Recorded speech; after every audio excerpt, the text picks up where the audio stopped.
Abra comigo, texto de João.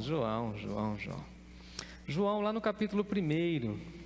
Semana passada nós vimos aí os títulos de Jesus no Evangelho de João, no capítulo 1. Inclusive o irmão Fábio Cruz, que esteve pregando em nossa igreja no último domingo, falou bastante comigo daquela mensagem, né? E pediu para que eu externasse isso, né? Como foi impactante e interessante aquela divisão, os 7 nomes, os 7 títulos que Jesus recebe somente no capítulo 1, como aquilo vai norteando todo o Evangelho de João. Agora eu estou em João capítulo 1, leio de 43 até o 51, peço que você me acompanhe na leitura. O tema da nossa reflexão hoje é: Jesus é a nossa escada, ou em Jesus os céus estão abertos. Aí você pode escolher qualquer dos dois temas, os dois têm o mesmo significado, tá bom? A partir do verso 43 então do capítulo 1 diz assim o texto sagrado, palavra de Deus: No dia imediato resolveu Jesus partir para a Galiléia e encontrou Filipe, a quem disse: segue-me. Ora, Filipe era de Betsaida, cidade de André e também de Pedro. Filipe encontrou a Natanael e disse-lhe: achamos aquele de quem Moisés escreveu na lei e a quem se referiram os profetas, Jesus, o Nazareno, o filho de José. Perguntou-lhe Natanael: de Nazaré pode sair alguma coisa boa? Respondeu Filipe: vem e vê. Jesus viu Natanael aproximar-se e disse a seu respeito: eis aí um verdadeiro israelita, em quem não há dolo. Perguntou-lhe Natanael: de onde me conheces? Respondeu-lhe Jesus: antes que Felipe fosse te chamar, eu te vi, e quando estavas debaixo da figueira. Então exclamou Natanael: mestre, tu és o Filho de Deus, tu és o Rei de Israel. Ao que Jesus lhe respondeu: porque te disse que te vi debaixo da figueira, crês? Pois maiores coisas do que estas verá. E acrescentou: em verdade vos digo que vereis o céu aberto e os anjos de Deus descendo e subindo sobre o Filho do Homem. Olha que emblemática essa expressão de Jesus. Em verdade vos digo que vocês verão o céu aberto e os anjos de Deus subindo e descendo sobre o Filho do Homem. Vamos orar mais uma vez? Graças te damos, ó Deus, por essa revelação bíblica e porque nessa noite nós aprenderemos um pouco mais de Jesus, o nosso Senhor. Nós te amamos, nós te louvamos e agradecemos porque temos o texto bíblico, temos instrumentos para interpretá-lo e nessa noite queremos que o Senhor aplique essa palavra ao nosso coração. Obrigado a Deus por tudo aquilo que temos estudado e aprendido com João, o evangelista, e a forma como ele escreveu para estimular os crentes a crerem no Messias e também os incrédulos, para que tenham seus olhos completamente descortinados do pecado e contemplem a tua glória. Nós oramos impactados e suplicando que o Senhor fale ao nosso coração. Precisamos, ó Deus, ouvir as orientações do Senhor e queremos, ó Deus, aquietar o nosso coração na tua presença. Por isso nós oramos e suplicamos em nome de Jesus. Amém. Amém. Se você conhece um pouco do texto bíblico e tem uma familiaridade com a narrativa do Antigo Testamento, você viu muita aproximação desse texto com aquele texto de Gênesis capítulo 28, onde nós temos o relato em que Jacó está fugindo do seu irmão e precisa ter aquele encontro, e nós conhecemos todo esse contexto, e ele então tem uma visão, e ele diz que, olha, tem uma escada e os anjos de Deus estavam subindo e descendo. Então ali nós já temos uma prefiguração, ou seja, uma figura do que de fato aconteceria no ministério de Jesus. Então o Antigo Testamento já estava apontando para nós sobre essa realidade de que Jesus, o Messias, faria essa conexão ou reconexão, como diz a expressão religião, do religare do grego. Então Jesus, o Messias de Deus, é aquele que iria nos religar a Deus. Veja que isso é muito importante para nós, uma vez que a narrativa bíblica vai dizer que nós fomos completamente destituídos da glória de Deus e nós fomos então completamente afastados de Deus por conta da nossa rebeldia e por conta do nosso pecado. Então, quando Adão peca, ele automaticamente, o irmão Dielson inclusive tem falado bastante sobre essa reaproximação com o jardim, essa reaproximação com Deus que fala ao nosso coração. E o irmão Fábio também falou no último domingo pela manhã, dessa nossa presença diante de Deus, sem ficar com medo da sua voz. Quando nós estamos em pecado, quando a gente ouve a voz de Deus, a gente tem a mesma sensação de Adão, não é assim? Tive medo ao ouvir a tua voz. E quando nós estamos em paz com Deus, quando a nossa vida está religada com Deus, Rafael, a gente não tem medo, a gente tem prazer em ouvir a voz de Deus. Então esse texto ele vai mostrar para nós como nós, em Jesus, podemos contemplar essa nova realidade. Se Adão peca e se Adão nos faz ficar longe de Deus em rebeldia com o nosso Senhor, em Jesus nós somos religados. Em Jesus agora a gente tem uma escada, uma porta, um acesso à presença do Pai. E sempre foi para o homem uma curiosidade saber como é no céu, saber como os anjos se comportam, saber a respeito da morada de Deus. E nós sempre buscamos mais detalhes a respeito do céu. E Jacó, deitado, né, Lucas, que a gente sempre brinca, né, numa pedra, tem um sonho que os céus estão abertos. E nós, inclusive, sempre falamos, dentro da nossa limitação humana, que queremos compreender um pouco essa dimensão da eternidade. E em Jesus isso fica mais visível ou mais claro para nós, porque em Jesus a gente pode contemplar que de fato, de verdade, inclusive o irmão Fábio nos ensinou domingo, né, que o véu se rasgou e agora o próprio Deus está falando conosco que nós não precisamos mais do sacerdote e não precisamos mais ficar preocupados com o Santo dos Santos, porque agora todo lugar onde nós estamos é lugar santo, é terra santa. Moisés, por exemplo, Edivaldo, teve que tirar sandálias, lembra? Tira as sandálias porque você está em terra santa. O sacerdote, ou o sumo sacerdote, tinha que se despir, alguém tinha que colocar uma cordinha, lembra, Vanessa? Para ele ficar lá, ele tinha que entrar no Santo dos Santos, lá com todas as reservas, mas em Jesus, isso não tem mais sentido. O véu do templo se rasgou e agora Jesus é a nossa conexão com o Pai.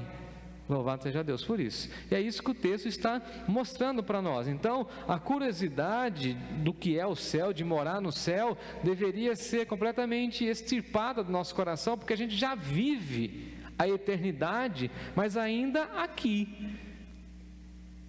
E a fala de Jesus é o seguinte: olha, vocês precisam olhar para mim e ver que os céus estão abertos.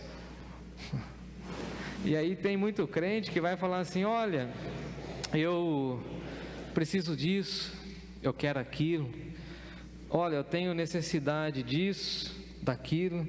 E aí Jesus fala assim: olha para o céu, os céus já estão abertos.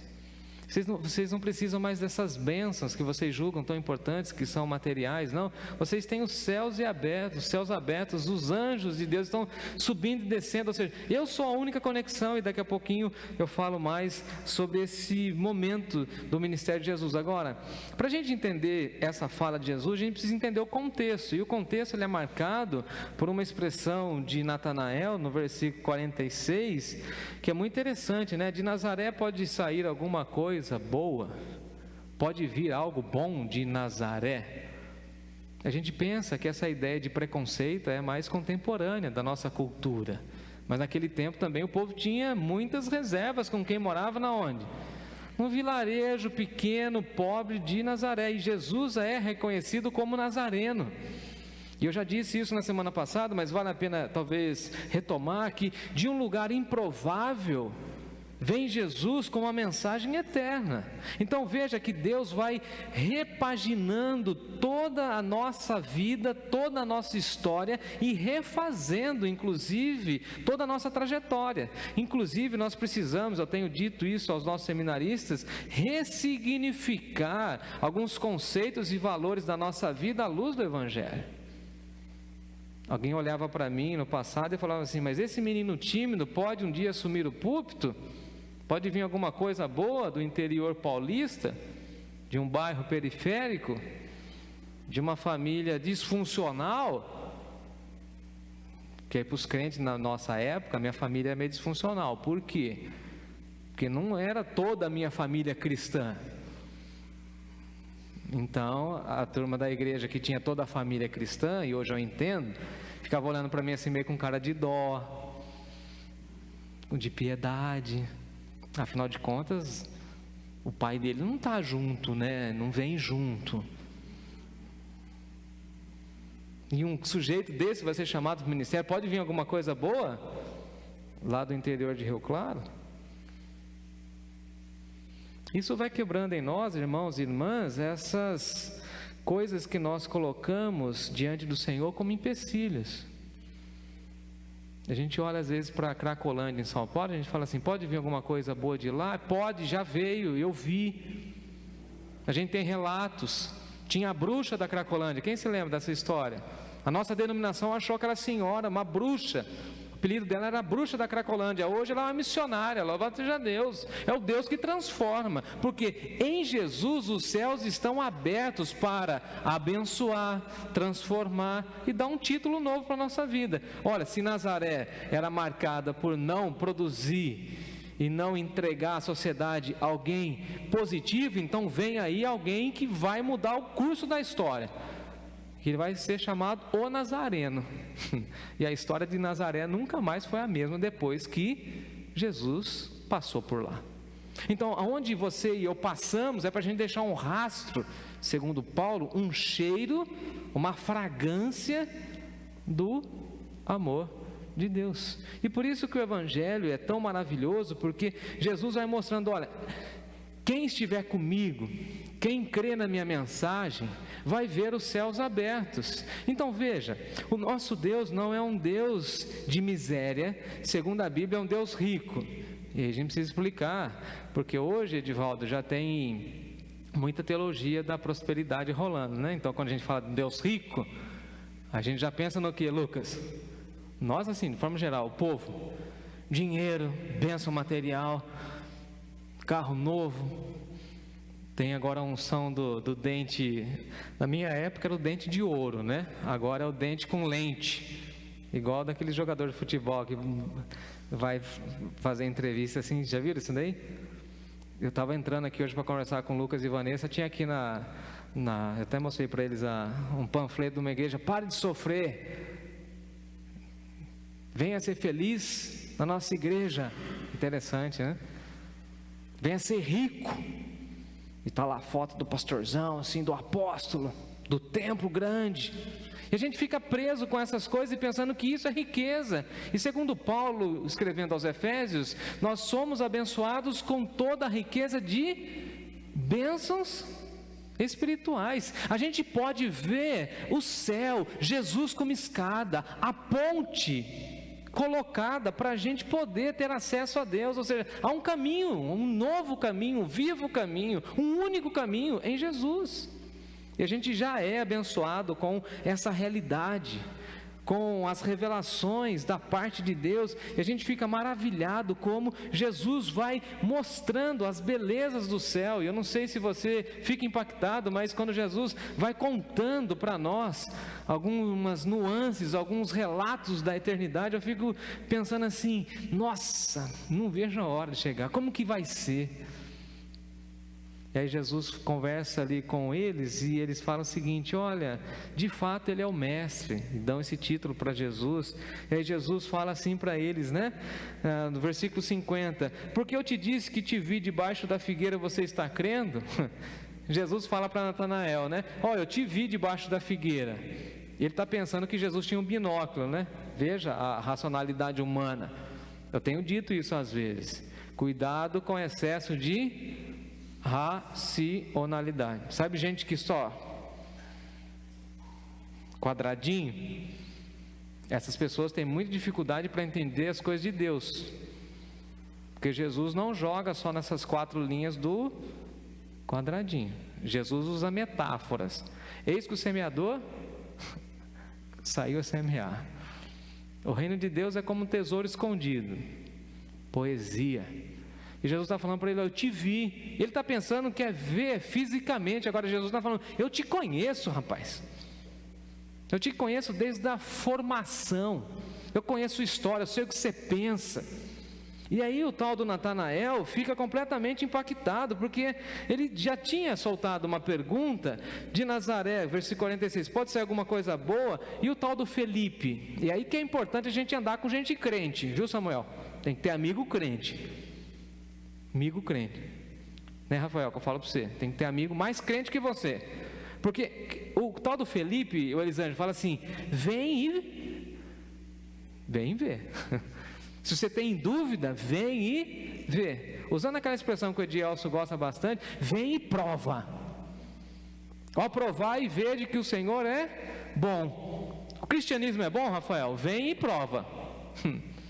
A igreja Nova Canaã é boa? Vem aqui e prova. Participe com a gente. Veja como Deus tem nos abençoado como igreja. Prove da bondade de Deus e você verá, surpreso, como Deus cuida de mim e de você, sem que você saiba.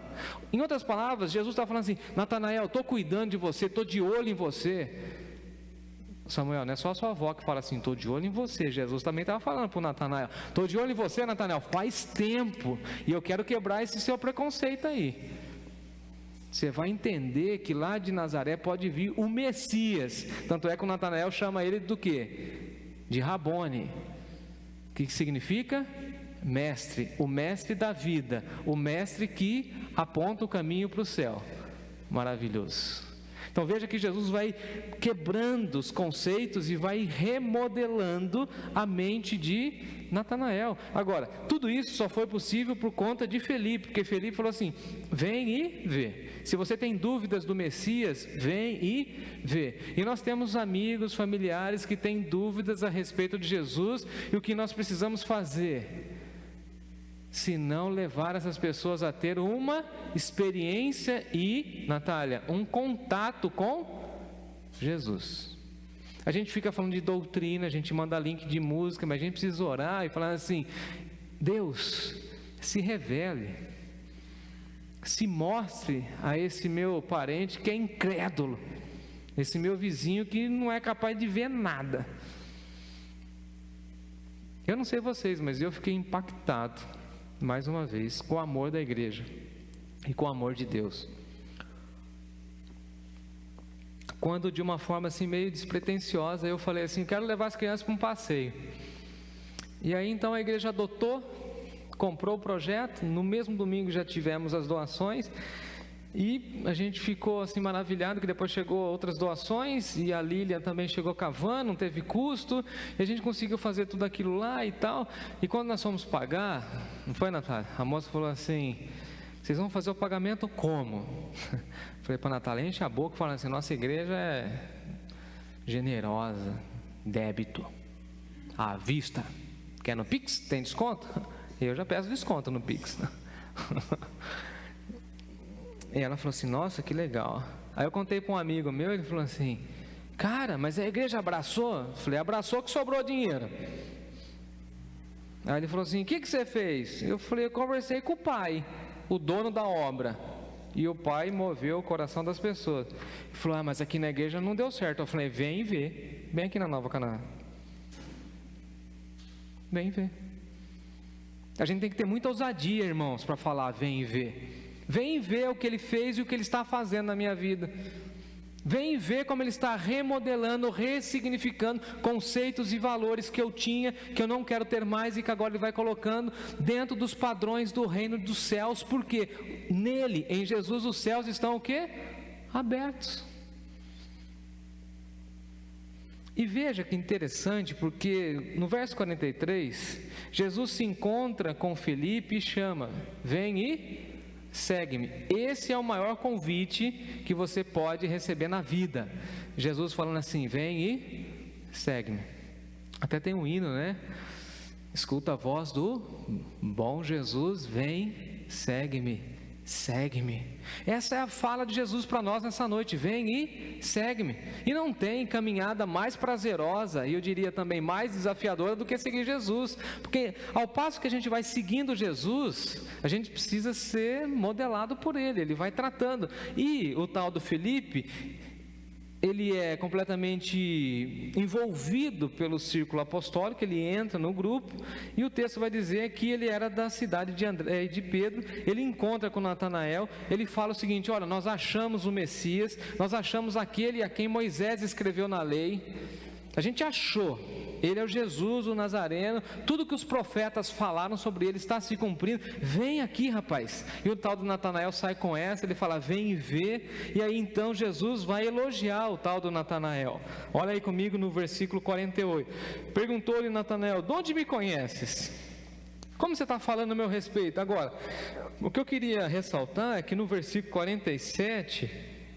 Jesus olha para Natanael e ele fala assim: olha, você aí que está se aproximando, eu sei quem você é. E Jesus faz um elogio para ele, que mexe com a estrutura dele. Porque, amados irmãos e irmãs, quando Jesus fala o nosso nome, conta para nós a nossa história, a gente fica impactado, ou deveria ficar impactado. Eis aí um verdadeiro israelita. Aí eu fiquei pensando, fazendo minha lição de casa, gente bonita, pensando: o que é um verdadeiro israelita?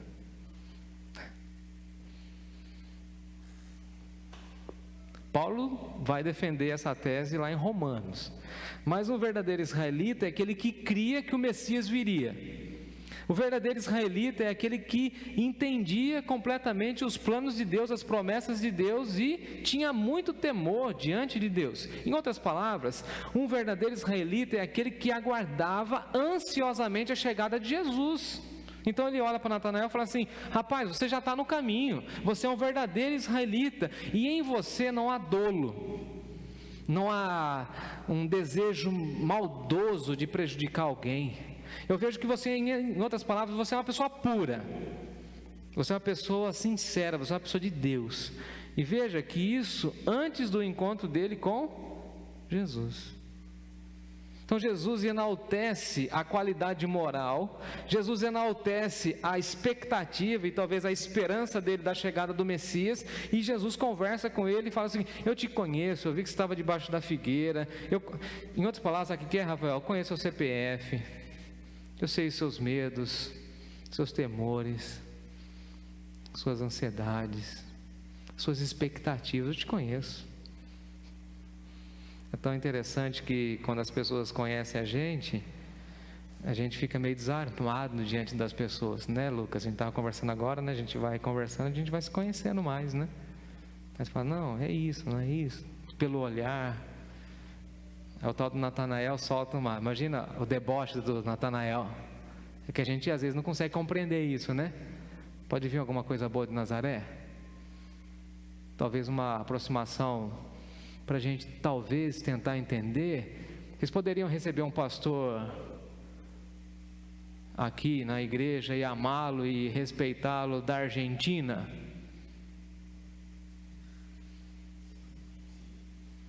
Só pelo evangelho, né? Pela cultura não. Pela cultura não. Qual foi o time que desclassificou o Brasil lá? Não vou nem falar. Qual foi o time? Vocês aceitariam um pastor uruguaio falando que o país dele é o melhor do futebol no mundo? O que a gente ia fazer?